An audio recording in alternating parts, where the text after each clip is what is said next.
കർത്താവിൻ്റെ പരിശുദ്ധമായ നാമം ഈ രാത്രിയിൽ മഹത്വപ്പെടുമാറാകട്ടെ. ദൈവജന പഠനത്തിനായി സൂം പ്ലാറ്റ്ഫോമിൽ വന്നിരിക്കുന്ന കർത്താവിൻ്റെ വിലപ്പെട്ട ദാസന്മാർ, മാതാപിതാക്കൾ, സഹോദരന്മാർ എല്ലാവരെയും യേശുക്രിസ്തുവിന്റെ നാമത്തിൽ ഹൃദയാംഗമായി സ്വാഗതം ചെയ്തുകൊള്ളുന്നു.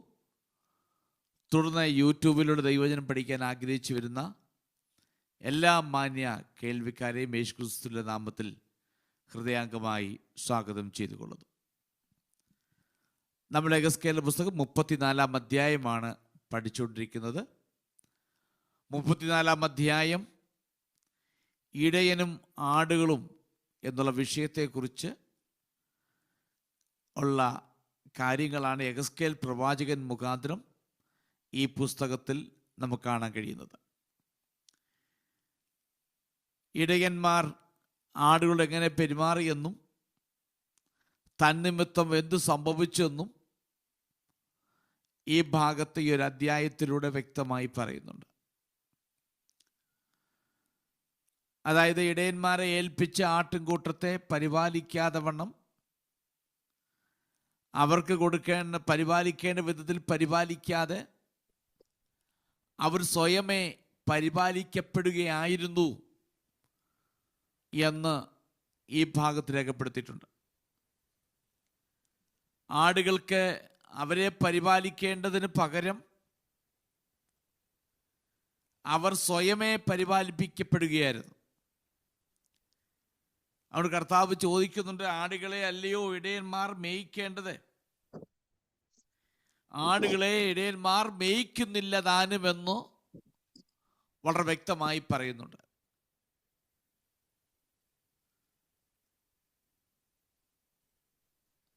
നമുക്ക് ഈ ഭാഗത്ത് വ്യക്തമായി മനസ്സിലാക്കാൻ കഴിയുന്നത്, ദൈവം തൻ്റെ പ്രവൃത്തി നടത്തുമ്പോൾ ആളുകളെ ഏൽപ്പിച്ചിരിക്കുന്ന സ്ഥാനങ്ങളിൽ ഇടയന്മാർ തങ്ങൾക്കായി പ്രവർത്തിക്കുന്നു. അതുകൊണ്ട് ആടുകൾക്കുണ്ടായ നഷ്ടത്തെക്കുറിച്ചൊക്കെയാണ് നമുക്ക് കാണാൻ കഴിയുന്നത്. ഈ ആടുകളെ കൊണ്ട് ഉപയോഗങ്ങളുണ്ട് എന്നും ആ ഉപയോഗങ്ങൾ ഇടയന്മാർക്ക് സ്വീകരിക്കാനുള്ള അവകാശമുണ്ട്. എന്നാൽ ഉപയോഗങ്ങൾ സ്വീകരിക്കുക മാത്രമല്ല, അവയെ പോറ്റേണ്ടതായ ഉത്തരവാദിത്വം ഇടയന്മാർക്കുണ്ട്. ആടുകളിൽ നിന്ന് പാൽ ലഭിക്കുന്നു. അവരുടെ രോമം കൊണ്ടുണ്ടാക്കുന്ന കമ്പിളി അവർക്ക് വസ്ത്രമാകുന്നു. കൂടാതെ അവയുടെ മാംസം അവർ ഭക്ഷണമായി കഴിക്കുന്നു. ഇതൊക്കെ ശരിയാണെങ്കിലും ആടുകളെ ശരിയായ നിലയിൽ പരിപാലിക്കുന്നില്ല എന്ന് വ്യക്തമായി പറയുന്നു. ബലഹീനമായതിനെ, രോഗികളായതിനെ അവർ സുഖപ്പെടുത്തുന്നില്ല. വേണ്ട സപ്പോർട്ടുകളൊന്നും അവർ കൊടുക്കുന്നില്ല. അവർ ജനങ്ങൾക്കൊരു സഹായവും ചെയ്തിട്ടില്ല. അവിശ്വസ്തനായ ഇടയന്മാരാൽ ജനത്തിൻ്റെ ആവശ്യം എന്താണെന്ന് അവരെക്കൊണ്ട് മനസ്സിലാക്കാൻ കഴിയുന്നില്ല. ആട്ടിൻകൂട്ടത്തിനകത്ത് പലതരത്തിലായ പോരായ്മകളുണ്ട്. അതൊന്നും വെളിച്ചത്ത് കൊണ്ടുവരികയോ അത് വെളിയിൽ വന്നത് വേണ്ട വിധത്തിൽ പരിപാലിക്കുകയോ അവർ ചെയ്തിട്ടില്ല എന്ന് വ്യക്തമായി പറയുന്നു. നാം പുതിയ നിയമത്തിലേക്ക് വരുമ്പോൾ ആടുകളുടെ വളർച്ചയ്ക്ക് വേണ്ടി, ആടുകളുടെ പരിപാലനത്തിന് വേണ്ടി പുതിയ നിയമസഭയ്ക്ക് ദൈവം 5 പ്രധാനപ്പെട്ട സ്ഥാനങ്ങൾ ദൈവം നൽകിയിട്ടുണ്ട്. എഫേസ്യ ലേഖനം 4-ാം അധ്യായത്തിൻ്റെ 11-12 വാക്യം ഒന്ന് വായിക്കാം. Ephesians chapter 4 verses 11 and 12. അവൻ ചിലരെ അപ്പോസ്തലന്മാരായും ചിലരെ പ്രവാചകന്മാരായും ചിലരെ സുവിശേഷകന്മാരായും ചിലരെ ഇടയന്മാരും ഉപദേഷ്ടാക്കന്മാരായും നിയമിച്ചിരിക്കുന്നു. അത് നാം എല്ലാവരും വിശ്വാസത്തിലും ദൈവപുത്രനെ കുറിച്ചുള്ള പരിജ്ഞാനത്തിലുള്ള ഐക്യതയും തികഞ്ഞ പുരുഷത്വവും ക്രിസ്തുവിന്റെ സമ്പൂർണതയായ പ്രായത്തിന്റെ അളവും പ്രാപിക്കുവോളം വിശുദ്ധന്മാരുടെ യഥാസ്ഥാനത്തിനായുള്ള ശുശ്രൂഷയുടെ വേലയ്ക്കും ക്രിസ്തുവിന്റെ ശരീരത്തിന്റെ ആത്മീക വർധനയ്ക്കും ആകുന്നു. ഓക്കെ, ഇവിടെ വളരെ വ്യക്തമായി പറയുന്നു, ദൈവം പുതിയ നിയമസഭയ്ക്ക് 5 തരത്തിലുള്ള ശുശ്രൂഷകൾ, സ്ഥാനങ്ങൾ നൽകിയിട്ടുണ്ട്. അത് എന്തിനു വേണ്ടിയുള്ളതാണെന്ന് പറയുന്നുണ്ട്. അത് ദൈവപുത്രനെ കുറിച്ചുള്ള പരിജ്ഞാനത്തിൽ വളരണം. മറ്റൊന്ന്, ഒരു യൂണിറ്റിയിൽ വളരണം. മറ്റൊന്ന്, എന്നും ശിശുവായിരിക്കാനല്ല, ഒരു പക്വതയുള്ള ഒരു പക്വതയിലേക്ക് മജോറിറ്റി, അതായത് ഒരു പക്വതയുടെ അനുഭവത്തിലേക്ക് വരണം, ഒരു വളർച്ച പ്രാപിക്കണം. അങ്ങനെ വന്ന് തന്നിമിത്തം ക്രിസ്തുവിൻ്റെ ശരീരത്തിൻ്റെ ആത്മീയ വളർച്ച ഉണ്ടാകുന്നു. ദൈവസഭ ക്രിസ്തുവിൻ്റെ ശരീരമാണ്. ഓരോ അംഗങ്ങളും ഓരോ അവയവങ്ങളാണ്. അപ്പോൾ ആ അവയവങ്ങൾ ദൈവമാക്കിയിരിക്കുന്ന സ്ഥാനത്ത് അവർ ക്രിസ്തുവിൻ്റെ പരിജ്ഞാനത്തിൽ വളരണം. മറ്റൊന്ന്, അവർ ഒരു പക്വതയിലേക്ക് എത്തിച്ചേരണം. മറ്റൊന്ന്, ഒരു ഐക്യതയിൽ ആയിത്തീരണം. അങ്ങനെ മുൻപോട്ട് വന്ന് ക്രിസ്തുവിൻ്റെ ശരീരത്തിനൊരു ആത്മീയ വർധനവിലേക്ക് നയിക്കുന്നു. അപ്പോൾ ഇടയന്മാരുടെ ജോലിയാണത്. ജനത്തെ ആവശ്യമായിരിക്കുന്ന നിലയിൽ അവർക്ക് ഭക്ഷണം കൊടുത്ത്, തീറ്റികൾ കൊടുത്ത് അവരെ വളർത്തിയെടുക്കേണ്ട ഉത്തരവാദിത്വം ഇടയന്മാർക്കുള്ളതാണ്. പുതിയ നിയമസഭയ്ക്ക് അതിനുവേണ്ടിയാണ് ദൈവം 5 ഗ്രൂപ്പിന് ദൈവമാക്കി വെച്ചിരിക്കുന്നത്. അപ്പോൾ അവരിലൂടെ ആടുകൾ ശക്തിപ്പെട്ട് വർധനവുള്ളവരായി തീരണം. അതാണ് ആ ഭാഗത്ത് വളരെ വ്യക്തമായി പറയുന്നത്. അപ്പോൾ ഈ സജ്ജീകരണങ്ങളെല്ലാം ആത്മീയ വർധനവിൻ്റെയുള്ള ചില കാര്യങ്ങളാണ് കാണാൻ കഴിയുന്നത്. അപ്പോൾ ദൈവഭക്തന്മാരായ ഇടയന്മാരെ സംബന്ധിച്ച് ആടുകളുടെ അവസ്ഥയെക്കുറിച്ച് മനസ്സിലാക്കാനും നിർണയിക്കാനുള്ളതായ ഒരു ദീർഘവീക്ഷണം ദൈവം കൊടുത്തിട്ടുണ്ട്. ഒരു ജ്ഞാനം ദൈവം കൊടുത്തിട്ടുണ്ട്. അവർക്ക് ഞാൻ ഓർപ്പിച്ചതുപോലെ ഒരു ഡോക്ടറെ പോലെയാണ്. അവരുടെ പോരായ്മകൾ മനസ്സിലാക്കി ആ നിലയിൽ അവർക്ക് ട്രീറ്റ്മെന്റ് കൊടുത്ത് അവരെ ഒരുക്കിയെടുക്കേണ്ടതായ ഉത്തരവാദിത്വം ഇടയന്മാർക്കുള്ളതാണ്.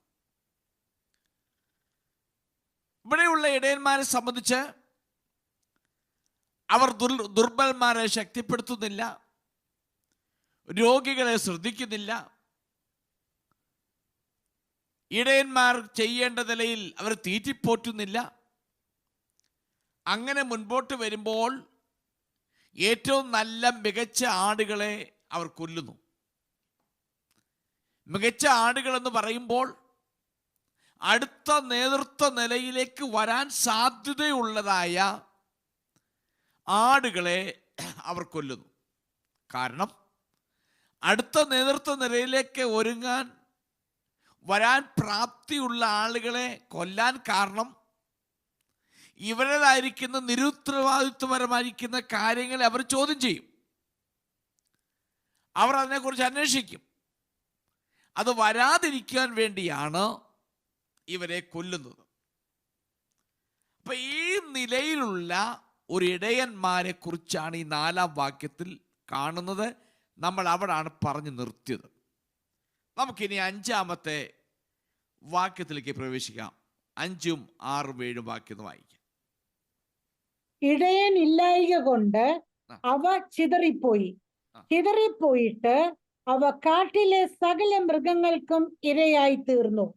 എന്റെ ആടുകൾ എല്ലാ മലകളിലും ഉയരമുള്ള എല്ലാ കുന്നിന്മേലും ഉയർന്നു നടന്നു. ഭൂതലത്തിലൊക്കെയും എന്റെ ആടുകൾ ചിതറിപ്പോയി. ആരും അവയെ തിരയുകയോ അന്വേഷിക്കുകയോ ചെയ്തിട്ടില്ല. അതുകൊണ്ട് ഇടയന്മാരെ, യഹോവയുടെ വചനം കേൾപ്പീൻ. ഓക്കെ, ഇവിടെ വഴിതെറ്റിയ ആടുകളെ പോലെ ഉള്ള ജനം എന്ന് പറഞ്ഞ അവർ ജനത്തിൽ നിന്നും ദൈവത്തിൽ നിന്നും അകന്നുപോയി. ദൈവത്തോട് കാരണം ദൈവത്തോട് വിശ്വസ്ത പുലർത്തേണ്ടിയ ഇടയന്മാർ, അത് സ്പിരിച്വൽ ആയാലും കൊള്ളാം, സിവിലായാലും കൊള്ളാം, ഈ നേതാക്കന്മാർ ഇവരെ തീറ്റിപ്പോറ്റുമ്പോൾ അവരെ പ്രോത്സാഹിപ്പിക്കണം, ദൈവത്തോട് ചേർന്നിരിക്കുവാൻ, ദൈവത്തെ നന്നായി മനസ്സിലാക്കുവാൻ, ദൈവവുമായിട്ടുള്ള ബന്ധത്തെക്കുറിച്ചുള്ള കാര്യങ്ങൾ ഈ ജനത്തിന് പറഞ്ഞു കൊടുത്ത് ദൈവത്തോടെങ്കിലും അടുപ്പിക്കത്തക്ക നിലയിൽ ജനത്തെ പ്രോത്സാഹിപ്പിക്കേണ്ട ഉത്തരവാദിത്വം ഇടയന്മാർക്കുള്ളതാണ്. അപ്പോൾ ഇവർ ദൈവത്തോട് വിശ്വസ്തരല്ലാത്തത് കൊണ്ട് ആടുകളെയും ആ നിലയിൽ ഒരുക്കിയെടുക്കുകയോ അവരെ ദൈവവുമായി അടുപ്പിക്കുകയോ ചെയ്തിരുന്നില്ല. ജനങ്ങൾ ദൈവത്തിൻ്റെ നിയമങ്ങൾ അവഗണിക്കണമെന്ന് തന്നെ അവർ ആഗ്രഹിച്ചു എന്നാണ് പറയപ്പെടുന്നത്. നമുക്കറിയാം, ഇസ്രായേലിൽ വിഗ്രഹാരാധനയെല്ലാം നമ്മൾ 5-ാം വാക്യമാണ് വായിച്ചത്. 5-ാം വാക്യത്തിൽ ആടുകൾ വഴിതെറ്റിപ്പോയി. അതൊരു കാരണം പറയുന്നത്, ഇടയന്മാർ വേണ്ട വിധത്തിൽ അവർക്ക് വേണ്ട പ്രോത്സാഹനം കൊടുക്കുകയോ ആ നിലയിൽ അവരെ നയിക്കുകയോ ചെയ്തില്ല. അതുകൊണ്ടാണ് ആ ജനം ദൈവത്തോടടുക്കാതെ വണ്ണം ദൈവത്തിൽ നിന്ന് ജനം അകന്നുകൊണ്ടേയിരുന്നു. ഇടയന്മാർ അവർ ദൈവത്തോട് അടുത്തില്ല. അവർ ജനത്തെയും കൂടെ പ്രോത്സാഹിപ്പിക്കുകയോ ജനത്തോട് അടുക്കത്തക്ക നിലയിൽ അവർ ജനത്തെ ഉത്സാഹിപ്പിച്ചില്ല. അതുകൊണ്ട് ജനങ്ങൾ ദൈവത്തിൻ്റെ നിയമങ്ങൾ അവഗണിച്ചു, ജനങ്ങളെ ദൈവത്തിൽ നിന്നും അകറ്റുവാൻ പ്രോത്സാഹിപ്പിച്ചു. നമ്മൾ പറഞ്ഞായിരുന്നു, പഴയ നിയമത്തിലേക്ക് നോക്കുമ്പോൾ, ഈ കാലഘട്ടത്തിൽ നോക്കുമ്പോൾ ജനത്തെ വിഗ്രഹാരാധനയിലേക്ക് നയിച്ചതും ഈ രാജാക്കന്മാർ തന്നെയാണ്. അപ്പൊ ആ നിലകളിലേക്കൊക്കെ നമ്മൾ നോക്കുമ്പോൾ ജനത്തെ ദൈവത്തിങ്കിലേക്ക് അടുപ്പിക്കേണ്ടതിന് പകരം അവർ ജനത്തെ ദൈവത്തിൽ നിന്നും അകറ്റി എന്നാണ് നമുക്ക് മനസ്സിലാക്കാൻ കഴിയുന്നത്.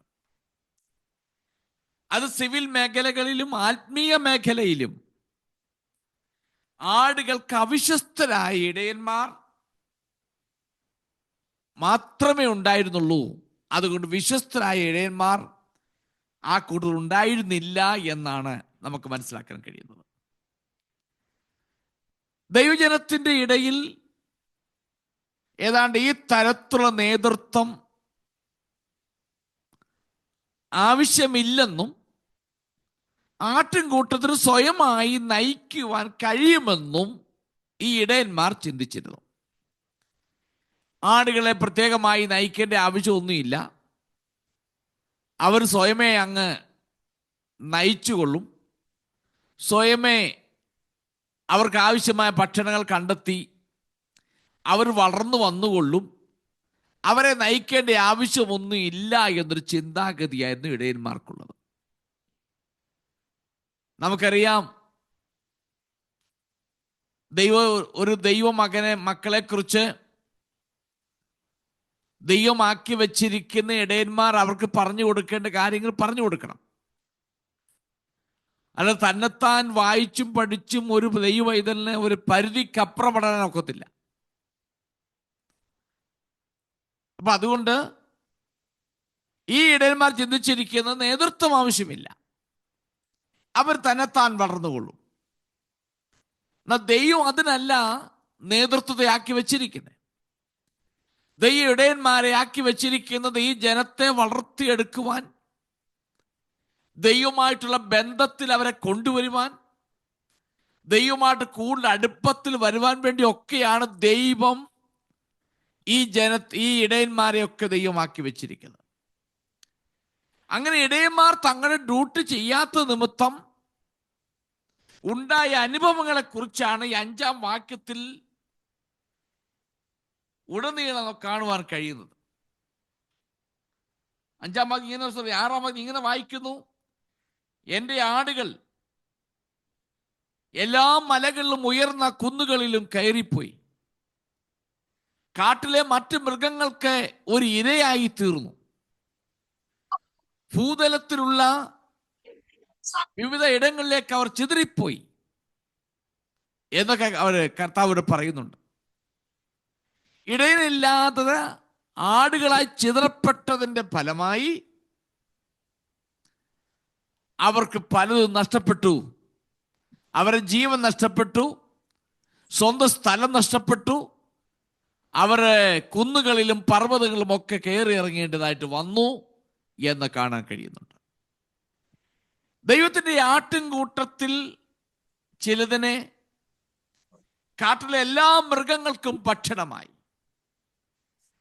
ദൈവജനത്തിനിടയിലെ നേതൃത്വത്തിൻ്റെ തത്വത്തിൽ അവിശ്വസ്തരായ ഇടയന്മാർ ജനത്തെ ഒത്തിരി കഷ്ടപ്പെടുത്തി. അതിൻ്റെ ഫലമായി ആട്ടിൻകൂട്ടം വളരെയധികം കഷ്ടപ്പെട്ടു എന്ന് നമുക്ക് കാണാൻ കഴിയുന്നുണ്ട്. ഇവിടെ നാം ഒരു കാര്യം വസ്തുത മനസ്സിലാക്കണം. ഈ ആട്ടുകൂട്ടത്തിന് ഇടയനില്ലാത്ത ആടുകളെ പോലെ ചിതറി നടക്കുന്നു. അതുകൊണ്ട് അവർ കുന്നുകളിലും പർവ്വതങ്ങളിലും കയറിയിറങ്ങുന്നു. അവർ ഭൂതലത്തിന്റെ പല ഭാഗങ്ങളിലും ചിതറിപ്പോയി, കാരണം ഇടയന്മാരില്ലാത്തത് കൊണ്ട്. നമ്മുടെ കർത്താവായ യേശുക്രിസ്തു ഈ ഭൂമിയിൽ വന്നപ്പോൾ യഥാർത്ഥ ഒരു ഇടയനായി തന്നെ ഈ ഭൂമിയിൽ വന്നു. ഈ കാലഘട്ടം മുതൽ നാം യഹൂദന്മാരുടെ ചരിത്രം പരിശോധിച്ച് നോക്കിയാൽ ഇടയന്മാർ യഥാർത്ഥമായി ഇടയന്റെ വേല ചെയ്യാത്തത് കൊണ്ട്, ആടുകൾ ചിന്നിച്ചേറിപ്പോന്നത് കൊണ്ട്, അവരെ ബലഹീനരെ ശക്തിപ്പെടുത്താൻ ആളില്ലാത്തത് കൊണ്ട് എന്തു സംഭവിക്കുന്നു? ദൈവം തന്നെ മനുഷ്യനായി ഈ ഭൂമിയിൽ അവതരിച്ച് ഒരു യഥാർത്ഥ ഇടയനായി തന്നെ ഇവിടെ ജീവിച്ച് കാണിക്കുന്നുണ്ട്. ഈ പറയപ്പെടുന്ന ഇടയന്മാർ ആടുകളെ നോക്കാത്തത് കൊണ്ട്, ഈ നിലയിലേക്ക് മാറ്റപ്പെട്ടത് കൊണ്ട്, ആ യഥാർത്ഥമാകുന്ന ദൈവം തന്നെ മനുഷ്യനായി അവതരിച്ച് ഒരു യഥാർത്ഥ ഇടയനായി ഈ ഭൂമിയിൽ ജീവിച്ച് കാണിച്ചു. അതുകൊണ്ട് മത്തായി സുവിശേഷം 10-ാം അധ്യായത്തിൽ മുഴുവൻ ഞാൻ നല്ല ഇടയനാകുന്നു, നല്ല ഇടയൻ ആടുകൾക്ക് വേണ്ടി തന്നെ ജീവനെ കൊടുക്കുന്നു, എനിക്ക് മുൻപ് വന്നവരെല്ലാം കള്ളന്മാരും കവർച്ചക്കാരുമായിരുന്നു എന്നൊക്കെ വളരെ വ്യക്തമായി ആ ഭാഗത്ത് പറയുന്നതിനർത്ഥം, ഇടയനില്ലാത്ത ആടുകളായി നടക്കുന്ന ഈ ജനതയെ ഒന്ന് ഒരുക്കിയെടുക്കുവാൻ വേണ്ടിയാണ് കർത്താവായ യേശു ക്രിസ്തു മനുഷ്യനായി ഈ ഭൂമിയിൽ പിറന്നത്. പഴയ നിയമത്തിലേക്ക് നോക്കി ആടുകൾ ഇടയനില്ലാത്ത ആടുകളായി ചിന്നിച്ചിതറി നടക്കുന്നു, ബലഹീനരെ താങ്ങുന്നില്ല, രോഗികളെ സൗഖ്യമാക്കുന്നില്ല, അവർ നല്ല മിടുക്കന്മാരായിരിക്കുന്ന ആടുകളെ കൊല്ലുന്നു. ഇത് കണ്ടിട്ടാണ് ഇതിന്റെ എല്ലാം അന്ത്യം കുറിച്ചുകൊണ്ട് സാക്ഷാൽ ദൈവമായിരുന്നവൻ ദൈവത്തോട് സമത്വം മുറുകെ പിടിച്ചുകൊള്ളുന്ന വിചാരിക്കാൻ ദാസരൂപമെടുത്ത് മനുഷ്യ സാദൃശ്യത്തിലായി ഈ ഭൂമിയിലേക്ക് അവതരിച്ചത്. അതുകൊണ്ട് കർത്താവിന്റെ ശുശ്രൂഷ വേളയിൽ നമുക്കൊന്നൊരു കാര്യങ്ങൾ പ്രത്യേകമായി എടുത്തു പറഞ്ഞ ചില കാര്യങ്ങളുണ്ട്. മർക്കോസ് 6:36 വാക്യം ഒന്ന് വായിക്കാം. Mark chapter 6 verse 36. ഭക്ഷിപ്പാൻ ഇല്ലായ്കയാൽ അവർ ചുറ്റുമുള്ള കുടികളിലും ഊരുകളിലും ചെന്ന് ഭക്ഷിപ്പാൻ വല്ലതും കൊള്ളേണ്ടതിന് അവരെ പറഞ്ഞയക്കണമെന്ന് പറഞ്ഞു. ബാക്കി വായിക്കുന്നു. അവൻ അവരോട്, നിങ്ങൾ അവർക്ക് ഭക്ഷിപ്പാൻ കൊടുപ്പീൻ എന്ന് കൽപ്പിച്ചതിന് ഞങ്ങൾ പോയി 200 വെള്ളിക്കാശിന് അപ്പം കൊണ്ടിട്ട് അവർക്ക് തിന്മാൻ കൊടുക്കുകയോ എന്ന് അവനോട് പറഞ്ഞു. അവൻ അവരോട്, നിങ്ങൾക്ക് എത്ര അപ്പം ഉണ്ട് എന്ന് പറഞ്ഞു. സിസ്റ്റർ, അതല്ല, മാത്യു ചാപ്റ്റർ 9 വേഴ്സ് 36 വായിച്ചു. Matthew chapter 9 verse 36. ഒരു മിനിറ്റ്. അവൻ പുരുഷാരത്തെ ഇടയനില്ലാത്ത ആടുകളെ പോലെ കുഴഞ്ഞവരും ചിന്നിയവരുമായി കണ്ടിട്ട് അവരെ കുറിച്ച് മനസ്സലിഞ്ഞു. നോക്കണം, മറ്റൊരു ഭാഗത്ത് വായിക്കുന്നുണ്ട്, ഇടയനില്ലാത്ത ആടുകളെ പോലെ ജനം ചിന്നിച്ചിതറി കിടക്കുന്നത് കണ്ടിട്ട് മനസ്സലിഞ്ഞ് അവൻ അവരോട് ഉപദേശിക്കാൻ തുടങ്ങി എന്ന് വായിക്കുന്നുണ്ട്. ഈ മർക്കോസ് സുവിശേഷത്തിൽ തന്നെയുണ്ട്. അപ്പോൾ ഇടയനില്ലാത്ത ആടുകളെ പോലെ ജനം നടക്കുന്ന കണ്ടപ്പോൾ എന്തു ചെയ്തു? ഒരു ഇടയനായി തന്നെ അവതരിച്ചു, അവരെ ഉപദേശിക്കാൻ തുടങ്ങി എന്ന് വായിക്കുന്നുണ്ട്. ഇനി മത്തായി സുവിശേഷം 14 വായിച്ചേ. Matthew chapter 14 verse 14. അവൻ വന്ന് വലിയ പുരുഷാരത്തെ കണ്ടു, അവരിൽ മനസ്സലിഞ്ഞ് അവരുടെ രോഗികളെ സൗഖ്യമാക്കി. അവിടെ മനസ്സലിഞ്ഞിട്ട് അവിടെ രോഗികളെ കണ്ടിട്ട് സൗഖ്യമാക്കി. പഴയ നമ്മൾ ഇവിടെ വായിച്ച വേദഭാഗത്ത് രോഗികളെ സൗഖ്യമാക്കുന്നില്ല, ബലഹീനരെ ശക്തിപ്പെടുത്തുന്നില്ല, ആടുകൾ എല്ലാം ഇടയിലില്ലാത്ത ആളുകളെ പോലെ ചിന്നിച്ചിതറിപ്പോകുന്നു, അവരെ ഉപദേശിക്കുന്നില്ല, ദൈവമായിട്ടുള്ള ബന്ധത്തിൽ അവരെ കൊണ്ടുവരുന്നില്ല എന്നൊക്കെയുള്ള കുറ്റാരോപണങ്ങൾ കുറ്റങ്ങൾ കണ്ടിട്ട് അവർക്കെതിരെ ഒരു ന്യായവിധി നടത്തിയ ശേഷം പുതിയ നിയമത്തിൽ കാണാൻ കഴിയുന്നത്, ഇതിനെല്ലാം ഒരു അന്ത്യം കുറിച്ചുകൊണ്ട് നമ്മുടെ കർത്താവ് തന്നെ മനുഷ്യനായി ഈ ഭൂമിയിൽ പിറന്ന യഥാർത്ഥ ഇടയനായി തന്നെ ജീവിച്ചു. ഈ യെഹെസ്കേൽ പുസ്തകത്തിൽ പറഞ്ഞിരിക്കുന്ന ഭാഗങ്ങൾ കർത്താവ് ഈ ഭൂമിയിൽ ഇടയനായി അവതരിച്ചപ്പോൾ താൻ അവരിൽ ബലഹീനരായിരിക്കുന്നവരെ കണ്ടു, അവരെ സൗഖ്യമായി. അവർ രോഗികളായിരിക്കുന്നവരെ കണ്ട് സൗഖ്യമാക്കി. ആടുകൾ ഇടയില്ലാത്ത ആടുകളെ പോലെ ചിതറി നടക്കുന്ന കണ്ടിട്ട് ദൈവത്തോട് ഉപദേശിക്കാൻ തുടങ്ങി. ഒരു ഇടയന്റെ ജോലി ഏറ്റെടുത്തു. സ്വയമായി പ്രഖ്യാപിച്ചു, ഞാൻ നല്ല ഇടയനാകുന്നു, നല്ല ഇടയൻ ആടുകൾക്ക് വേണ്ടി തന്റെ ജീവനെ കൊടുക്കുന്നു എന്ന് സ്വയം പ്രഖ്യാപിക്കുക മാത്രമല്ല, ജീവിതത്തിലൂടെ അത് തെളിയിച്ചു കൊടുത്തു എന്ന് നമുക്ക് വ്യക്തമായി കാണുവാൻ കഴിയുന്നുണ്ട്. അപ്പോൾ പഴയ ഈ യെഹെസ്കേൽ പുസ്തകത്തിൽ ഇടയൻ്റെതായിരിക്കും തെറ്റുകളെ കുറിച്ച് ചൂണ്ടിക്കാണിച്ചിട്ട് ആ ജനത്തെക്കുറിച്ച് മനസ്സലിഞ്ഞിട്ട് ഈ ഭൂമിയിലേക്ക് മനുഷ്യനായി അവതരിച്ചിറങ്ങി വന്ന് ഒരു യഥാർത്ഥ ഇടയനായി തന്നെ ജീവിച്ച് കാണിച്ച നമ്മുടെ കർത്താവ്, ആ കർത്താവ് ഇന്നും നമ്മുടെ ഇടയനാണ്.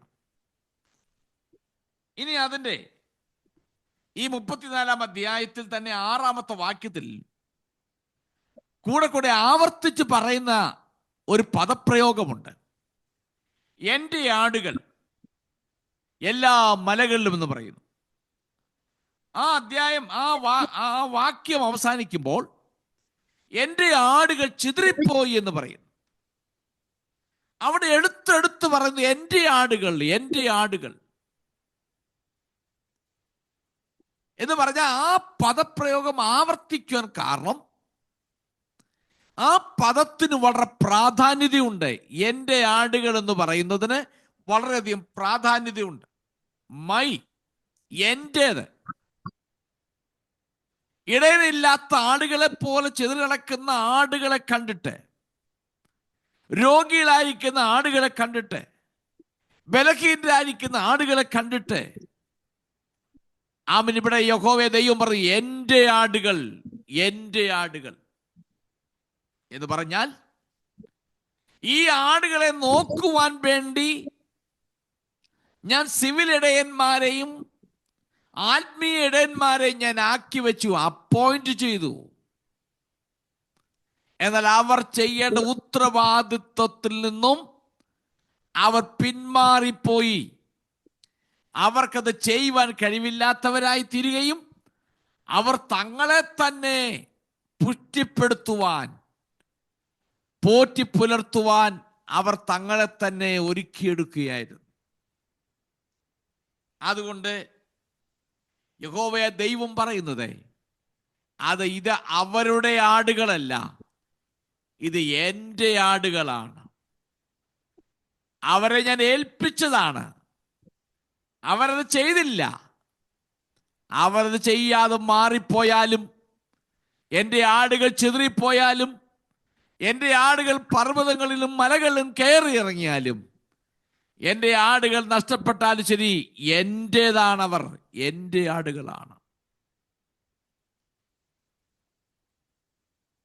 ഈ നേതാക്കന്മാർ അവരെ ആക്കി വെച്ചെങ്കിൽ ആടുകൾ അവരുടേതല്ല, അവരുടെ കൈക്കീഴിൽ കൊടുത്തെന്നല്ലാതെ അതിന് ഉടമസ്ഥാവകാശം അവർക്കുള്ളതല്ല, അതിന് ഉടമസ്ഥാവകാശം എനിക്കുള്ളതാണ്. എല്ലാവിധമാകുന്ന നിലകളിൽ, എല്ലാ അർത്ഥത്തിലും ഇത് എൻ്റെ ആടുകളാണ്. ഇന്ന് രാത്രി ദൈവജനത്തോട് ഞാൻ പറയട്ടെ, നാം എല്ലാവരും ആ ഇടയന്റെ കീഴിലെ ആടുകളാണെങ്കിൽ നമ്മളെക്കുറിച്ച് ഉത്തരവാദിത്വമുള്ള ഇടയനാണത്. ലോകപ്രകാരം നമ്മളെ നിയന്ത്രിക്കുവാൻ നമ്മളെ നടത്തുവാൻ ഇടയന്മാർ ഉണ്ടായിരിക്കാം. അവരെല്ലാം ബലഹീനരായി പോയാലും, അവരെല്ലാം അവരുടെ പ്രവർത്തനത്തിൽ തളർന്നു പോയാലും, അവരെല്ലാം ക്ഷീണിച്ചു പോയാലും, നമ്മളെ വിളിച്ചിറക്കിയ ദൈവം, നമ്മുടെ നല്ല ഇടയനായ കർത്താവ് പറയുന്നു, നിങ്ങൾ എൻ്റെ ആടുകളാണ്, എൻ്റെ ആടുകൾ. ഇന്ന് രാത്രിയിൽ ഈ ദൈവം ശ്രദ്ധിക്കുന്ന പ്രിയപ്പെട്ട പറയട്ടെ, ഹൃദയത്തിനകത്ത് ഉത്തമ ബോധ്യം വരട്ടെ, ഞാൻ ദൈവത്തിൻ്റെ സ്വന്തമാണ്, ഞാൻ ദൈവത്തിൻ്റെതാണ് എന്ന ഉത്തമ ബോധ്യം നമ്മുടെ ഹൃദയത്തിനകത്തുണ്ടാകട്ടെ. 1 പത്രോസ് ലേഖനം 5-ാം അധ്യായത്തിന്റെ 2 മുതൽ വാക്യങ്ങൾ ഒന്ന് വായിച്ച, 2-3 വാക്യങ്ങൾ. 1 Peter chapter 5 verse 2-3. നിങ്ങളുടെ വിചാരണയിലുള്ള ദൈവത്തിന്റെ ആട്ടിൻ കൂട്ടത്തെ മേയിച്ചു കൊള്ളുവീൻ, നിർബന്ധത്താലല്ല, ദൈവത്തിന് ഹിതമാം വണ്ണം, മനഃപൂർവമായും ദുരാഗ്രഹത്തോടെ അല്ല, ഉന്മേഷത്തോടും ഇടവകളുടെ മേൽ കർത്തൃത്വം നടത്തുന്നവരായിട്ടല്ല, ആട്ടിൻ കൂട്ടത്തിന് മാതൃകകളായി തീർന്നുകൊണ്ടും അധ്യക്ഷത ചെയ്യുവീൻ. ഇവിടെ പത്രോസ് അപ്പോസ്തലൻ ഇടയന്മാരെ കുറിച്ച് വളരെ വ്യക്തമായി പറയുകയാണ്. നിങ്ങളുടെ വിചാരണയിലുള്ള ദൈവത്തിന്റെ ആടുകൾ. ശ്രദ്ധിക്കുന്ന ആ പദപ്രയോഗം, നിങ്ങളുടെ വിചാരണയിലുള്ള, നിങ്ങളെ ഏൽപ്പിച്ചിരിക്കുന്ന എന്ന് പറയുന്നത് ദൈവത്തിന്റെ ആട്ടിൻകൂട്ടം എന്ന് പറയുന്നത്. അപ്പോൾ നമ്മളെ നയിക്കുവാൻ ദൈവം ആക്കി വച്ചിരിക്കുന്ന അഭിഷക്തന്മാർ, ദൈവദാസന്മാർ ഉണ്ടെങ്കിലും നാം ദൈവത്തിൻ്റെതാണ്. എന്നിട്ട് പറയുന്നു, നിങ്ങളുടെ ആടുകളോട് നിങ്ങൾ നിർബന്ധത്താലല്ല, നിങ്ങൾ മനഃപൂർവമായും നിങ്ങൾ അവർക്ക് പ്രവർത്തിക്കണം. ദുരാഗ്രഹത്തോടെയല്ല, അലസ മനോഭാവത്തോടെയല്ല, ഉന്മേഷത്തോടും ആയിരിക്കണം നിങ്ങൾ നടത്തേണ്ടതെന്ന് വളരെ വ്യക്തമായി പറയും. പുതിയ സഭയ്ക്ക് ദൈവം ഇടയന്മാർക്കുള്ള ഉത്തരവാദിത്തത്തെ കുറിച്ച് പറയുമ്പോൾ പറയുന്നു, നിങ്ങളുടെ വിചാരണയിലുള്ള ആടുകൾ എന്നല്ല പറയുന്നത്, ദൈവത്തിൻ്റെ ആടുകൾ. അങ്ങനെയെങ്കിൽ നാം ഏതെല്ലാം സമൂഹങ്ങളിലും ഏതെല്ലാം സഭാവിഭാഗങ്ങളിലും ദൈവത്തെ ആരാധിച്ചാലും ദൈവമായിട്ട് യഥാർത്ഥമാവുന്ന ബന്ധം നിനക്കുണ്ടെങ്കിൽ നീ എന്നും ദൈവത്തിൻ്റെ ആടിനെ കൂട്ടത്തിൽപ്പെട്ടതാണ്. നീ ദൈവത്തിന് സ്വന്തമാകുന്ന അനുഭവത്തിൽപ്പെട്ടവരാണ്. ജനത്തിന്റെ പാപത്തിന് ഇടയൻ കുറ്റക്കാരാണെന്ന് ഇവിടെ എടുത്തു പറയുന്നു. യെഹെസ്കേൽ പുസ്തകത്തിൽ പറയും, ഈ ജനത്തിന്റെ പാപത്തിന് കുറ്റക്കാരൻ ഇടയന്മാർ തന്നെയാണ്. അതുകൊണ്ട് ഞാൻ അവരെ നീക്കം ചെയ്യുമെന്നോ വ്യക്തമായി പറയുന്നു. നമുക്ക് 7 മുതൽ 10 വരെയുള്ള വാക്യങ്ങൾ ഒന്ന് വായിക്കാം. യെഹെസ്കേൽ പുസ്തകം 34 അധ്യായത്തിന്റെ 7 മുതൽ 10 വരെയുള്ള വാക്യങ്ങൾ.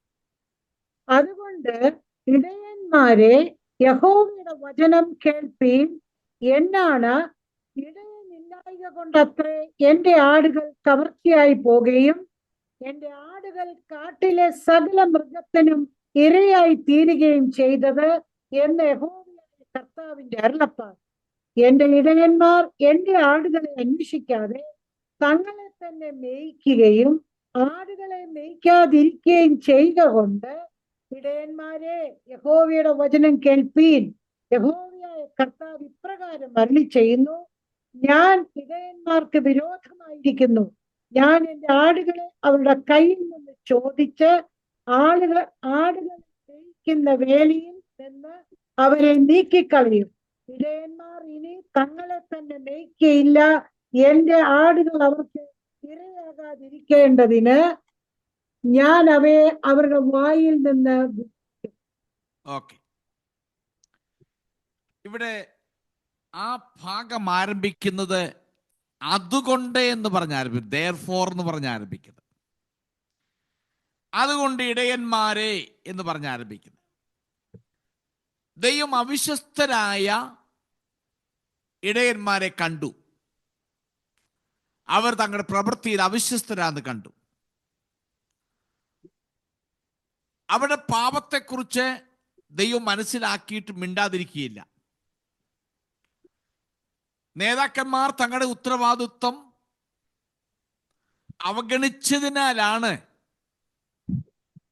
ഈ ആടുകൾ ചിഹ്നിച്ചിതറേണ്ടി വന്നതും ഇപ്പോൾ ജനപ്രവാസത്തിലേക്ക് പോകേണ്ടി വന്നതും ഇടയന്മാർ തങ്ങളുടെ ഉത്തരവാദിത്വത്തിൽ നിന്നും പിന്മാറിപ്പോയത് കൊണ്ടാണ്. അവർ ഭരിക്കുന്ന ആടുകളെ ശ്രദ്ധിച്ചില്ല. ഈ ഇടയന്മാർ തങ്ങളുടെ തെറ്റുകളെക്കുറിച്ച് തിരുത്തുവാൻ ദൈവം സമയം കൊടുത്തു. പ്രവാചകന്മാർ മുഖാന്തരം അവിടെ അരുളി ചെയ്തു. ആദ്യത്തെ പ്രാവശ്യം നെബൂഖദ്നേസറിനെ വിട്ടു, തിരുത്താൻ സമയം കൊടുത്തു. രണ്ടാമത് വിട്ടു, തിരുത്താൻ സമയം കൊടുത്തു. പ്രവാചകൻ മുഖാന്തരം അരുളി ചെയ്തു. അവരതൊന്നും അനുസരിക്കാതെ വന്നതിന്റെ ഫലമായി മൂന്നാമത്തെ പ്രാവശ്യത്തെ വീണ്ടും നെബൂഖദ്നേസറിനെ വിടുന്നു. രാജ്യവും ആലയവും എല്ലാം കംപ്ലീറ്റ് നശിപ്പിക്കുകയാണ്. അപ്പൊ അങ്ങനെയെങ്കിൽ ആ രാജ്യം നശിക്കുവാനും ആടുകൾ ചിതറിപ്പോകാനും വാസസ്ഥലം നഷ്ടപ്പെടാനൊക്കെ കാരണക്കാർ ഇടയന്മാരാണെന്ന് ദൈവത്തിന് നന്നായി ബോധ്യമായി. അവർക്ക് തിരുത്താനുള്ള സമയം കൊടുത്തു. അവർ അത് തിരുത്താൻ തയ്യാറായില്ല. അതിനാൽ ദൈവം അവരെ തിരുത്തും, ആ നിലയ്ക്ക് നടത്തുമെന്ന് ഈ ഭാഗത്ത് വ്യക്തമായി പറയുന്നു. ഈ 8-ാം വാക്യത്തിലേക്ക് വരുമ്പോൾ അവിടെ വായിക്കുന്നുണ്ട്,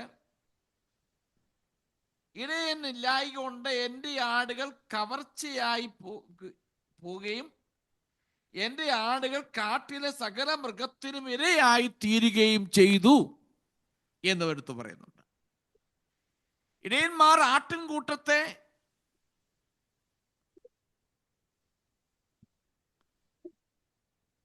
ശ്രദ്ധിക്കുന്നത് നിർത്തി. അവയെ പരിപാലിക്കുന്ന ആ ദൗത്യം അവർ നിർത്തി. ഇവിടെ കാര്യം ശ്രദ്ധിക്കണം.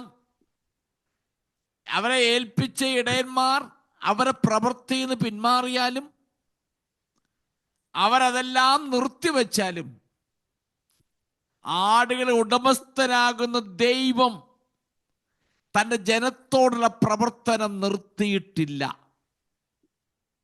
അതാണ് ഈ ഭാഗത്ത് എടുത്തു പറയുന്നത്.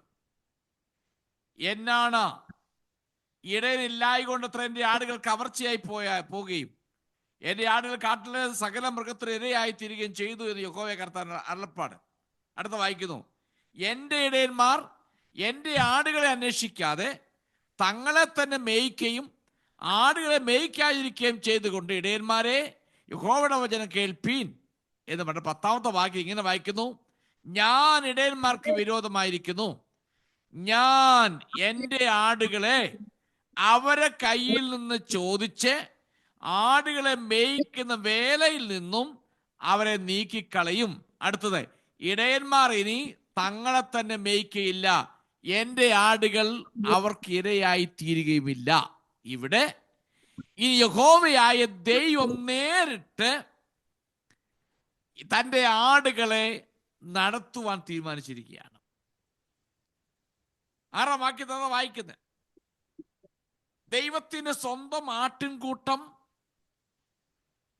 മറ്റുള്ള മൃഗങ്ങൾക്ക് ഇരയായി മാറിയപ്പോൾ യഹോവയായ ദൈവം അത് കണ്ടു, അത് ശ്രദ്ധിച്ചു. ആ ഇടയൻ കാണാതായ ആടുകളെ കണ്ടെത്തുവാൻ ശ്രമിക്കാതെ ഉത്തരവാദിത്തമില്ലാത്ത ഒരു ഇടയനെ പോലെ അവർ ജീവിച്ചു. ഈ ഇടയന്മാർ സ്വന്തം സമ്പത്തുകൾ വർദ്ധിപ്പിക്കുവാൻ മാത്രമേ ആഗ്രഹിച്ചുള്ളൂ, മറ്റൊന്നും അവർക്ക് പ്രാധാന്യത അല്ലായിരുന്നു. തന്റെ ഇടയന്മാർ നഷ്ടപ്പെട്ട ആടുകളെ അന്വേഷിക്കുന്നതിൽ പരാജയപ്പെട്ടതായി നമുക്കിവിടെ കാണാൻ കഴിയുന്നുണ്ട്. ഇനി ഞാൻ പുതിയ നിയമത്തിലേക്ക് ഇത് വരട്ടെ. ദൈവം ഏൽപ്പിച്ച ഇടയന്മാർ തങ്ങളെ ദൗത്യത്തിൽ പരാജയപ്പെട്ടപ്പോൾ, മുമ്പ് ഞാൻ ഓർപ്പിച്ചതുപോലെ ദൈവം തന്നെ ഇനി പറയുന്നു, ഇനി ഞാൻ അവർക്ക് വിട്ടുകൊടുക്കത്തില്ല, ഞാൻ അവരെ നീക്കിക്കളയും. എന്നിട്ട് യഹോവയായ ദൈവം, ഞാൻ മുമ്പേ ഓർപ്പിച്ചത്, മനുഷ്യനായി ഇവിടെ അവതരിച്ചു. ഒരിടയന്റെ സ്ഥാനം അവൻ ഏറ്റെടുത്തു.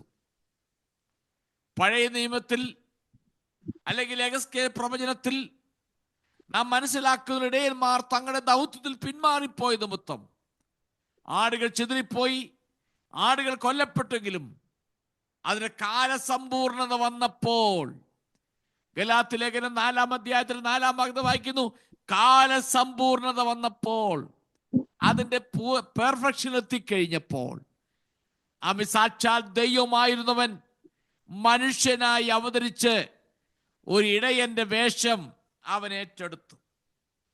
അതുകൊണ്ട് യേശു കർത്താവ് ഈ ഭൂമിയിൽ വന്നപ്പോൾ ഞാൻ മുമ്പേ പറഞ്ഞതുപോലെ ചിതറി നടക്കുന്ന ആളുകളെ കണ്ടിട്ട് അവർ മനസ്സലിഞ്ഞു, അവരെ ഉപദേശിക്കാൻ തുടങ്ങി, രോഗികളെ സൗഖ്യമാക്കി, ബലഹീനരെ താങ്ങി. അതിനേക്കാൾക്ക് ഉപരിയായ നിലയിൽ യേശു ആവർത്തിച്ച് പറയുന്നൊരു പദപ്രയോഗമുണ്ട്. ലൂക്കോസ് 19-ാം അധ്യായം 10-ാമത്തെ വാക്യം വായിച്ചേ. Luke chapter 19 verse 10. കാണാതെ പോയതിനെ തിരഞ്ഞു രക്ഷിപ്പാനല്ലോ മനുഷ്യപുത്രൻ വന്നത് എന്ന് പറഞ്ഞു. ഇനി മത്തായി 15:24 മാത്യു ചാപ്റ്റർ 15 വേഴ്സ് 24.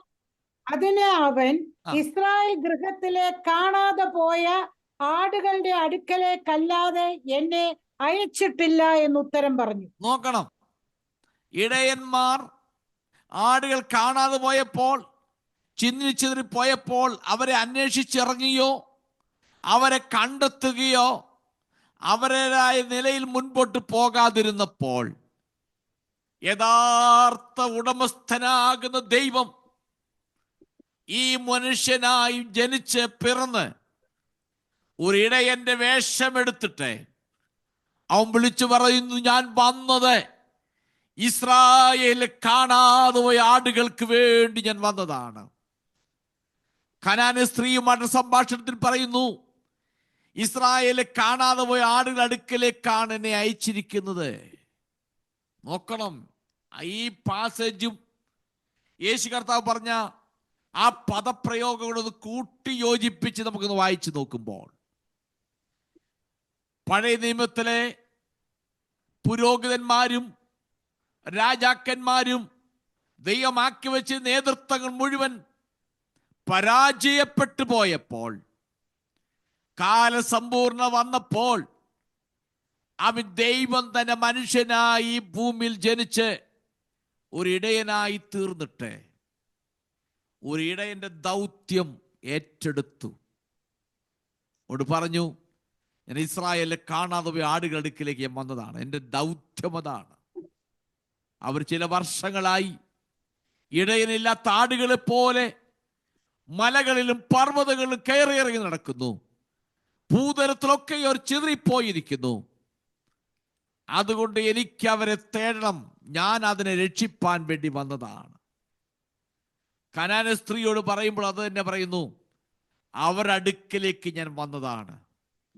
ഇന്ന് രാത്രിയിൽ ദൈവജനത്തോട് ഞാൻ വിളിച്ചു പറയട്ടെ, ദൈവത്തിന് സ്വന്തം ആടാണെങ്കിൽ ആരെല്ലാം നിന്നോടുള്ള ബന്ധത്തിൽ ഉത്തരവാദിത്വം മാറിപ്പോയാലും, മാനുഷികമാകുന്ന സകലതും അസ്ഥാനത്തായി പോയാലും, മാനുഷികമാകുന്ന സകല കരങ്ങളും അത് അസ്ഥാനത്തായാലും, ഒരിക്കലും അസ്ഥാനത്താകാത്ത, ബലഹീനമായി പോകാത്ത, നിലനിൽക്കുന്ന ഒരു സ്നേഹത്തിൻ്റെ കരം എപ്പോഴും നമ്മോടുകൂടെ ഉണ്ട്. അത് നമ്മുടെ കർത്താവായ നല്ല ഇടയനായ കർത്താവിൻ്റെ കരം മാത്രമാണ്.